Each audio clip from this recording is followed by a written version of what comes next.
Ce qu'on appelle Qiyamul Layl, là, ce qu'on voit actuellement les gens faire en groupe, le prophète ne l'a pas fait en groupe. Il le faisait seul et chez lui. Parce que l'une des valeurs de ces prières sur le Rugada, c'est de les effectuer chez soi. Elles ont plus de valeur, plus de mérite, plus d'estime à domicile qu'à la mosquée. Contrairement aux prières obligatoires. Les prières obligatoires ont leur valeur et leur estime à la mosquée. La nafila, c'est à la maison. C'est tout à fait le contraire. Maintenant, le prophète, en le faisant, ses compagnons comme Abu Bakr, comme Ousmane, comme Omar, comme Ali, ils l'ont vu. Ah, ils ont dit, quand on finit de prier là, on va, le prophète, sallallahu alayhi wa sallam, lui, à domicile, il passe toute la nuit en train de prier. Après, ils ont commencé à venir, à rester à côté de lui. Abu Bakr venait. Non, c'est toi notre repère. Si toi tu fais ça, nous aussi, on va te suivre. Après, Ousmane est venu, Omar est venu. Donc, par imitation, ils sont venus, mais à domicile, pas à la mosquée. Et Abu Bakr, le premier calife, quand il est venu, il ne l'a pas fait à la mosquée et à masse. Il l'a fait à domicile. C'est autant de Omar. Parce que là encore, c'est vu les nécessités de service. Parce que quand il a vu que les gens se vaquent à d'autres occupations, ils se voient libres. Comme ce que nous voyons aujourd'hui, la jeunesse de certaines communes de la capitale. Au lieu d'aller au lieu d'aller dormir, au lieu d'aller... Ils ont le temps d'aller jouer la nuit sous les lampadaires.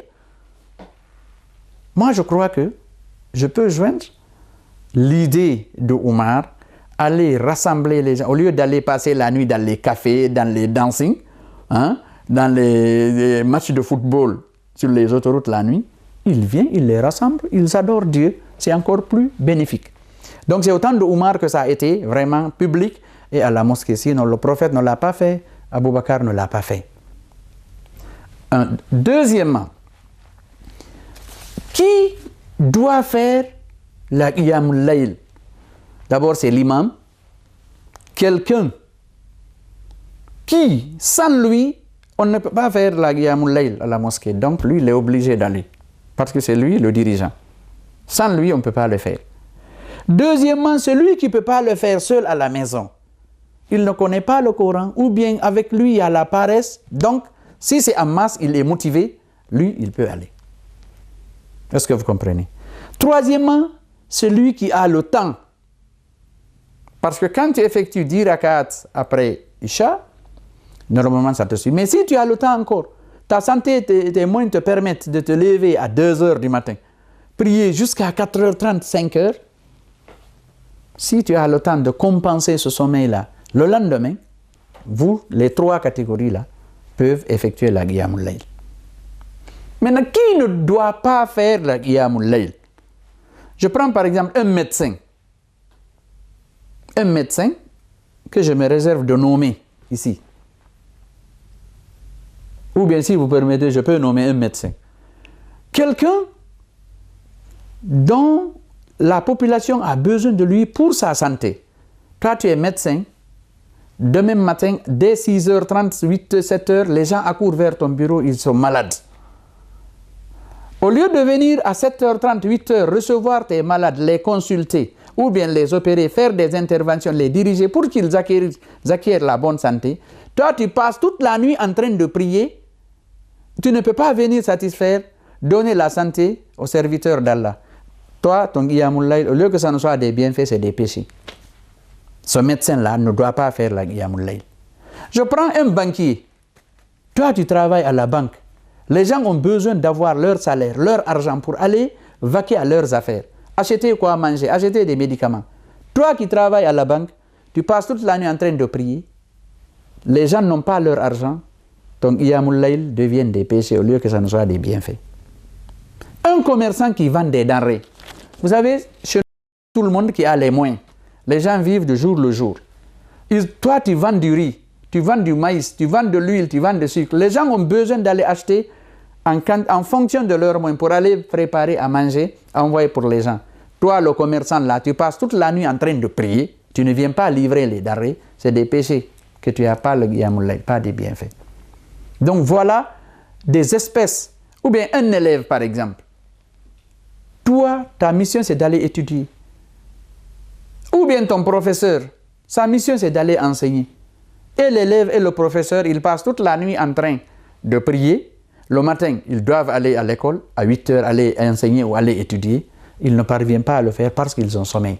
Là, la Qiyamul Layl, au lieu que ça ne soit des bienfaits, ça se transforme en péché. Pour résumer, toute personne qui a une responsabilité administrative, socio-professionnelle, où son absence empêche le fonctionnement, ne doit pas faire la Qiyamul Layl toute la nuit. C'est pour cela que la nafila doit se faire, la Qiyamul Layl se fait toute l'année. Moi, je travaille à la banque. Je peux me lever la nuit. 2 heures du matin, faire 2 rak'at, 4 rak'at, en fonction de ce que je connais. Je me recouche. Comme ça, je peux me lever à 6 heures ou bien à 8 heures pour aller au boulot. Je suis médecin. Je peux faire 2 rak'at chez moi parce que déjà, la valeur et l'estime de ces prières surérogatoires-là, c'est à la maison. Je me lève chez moi. Je n'ai pas besoin d'aller rallier un imam ou bien un oustaz, ou bien quelqu'un qui a le temps, me comparer à eux parce qu'on n'a pas les mêmes professions, nous n'avons pas la même gestion du temps, nous n'avons pas les mêmes obligations. Parce que nous devons faire beaucoup attention à notre responsabilité. Nous devons rendre compte, parce que dans un des hadiths authentiques du prophète Mohammed sallallahu alayhi wa sallam, il a dit « Kullukum ra'in wa kullukum mas'ulun an ra'iyati » Chacun de vous est responsable et chacun de vous rendra compte de sa responsabilité. Voilà pourquoi il est très important que nos fonctionnaires le sachent. Parce que certains vont être là-bas, ils vont dire « Ah, moi, mon boulot là ne peut pas me permettre d'aller suivre l'imam là. Il passe toute la nuit en train de prier. Moi, je suis là, je vais au boulot. » Non, va au boulot. Quand tu reviens la nuit, fais 2 rak'at ou 4 rak'at. Dieu, c'est l'intention qu'il voit. Ce n'est pas l'action. C'est pour cela le prophète Mohammed, paix et salut sur lui, a bien rappelé dans un hadith « Innamal a'mal binniyat. Wa inna min kulli imrin ma nawa. » Ils disent l'intention vaut l'action. Chaque serviteur d'Allah, ce n'est pas les actes qu'il réalise, qu'il effectue que ça compte, mais plutôt l'intention qui est derrière l'exécution là.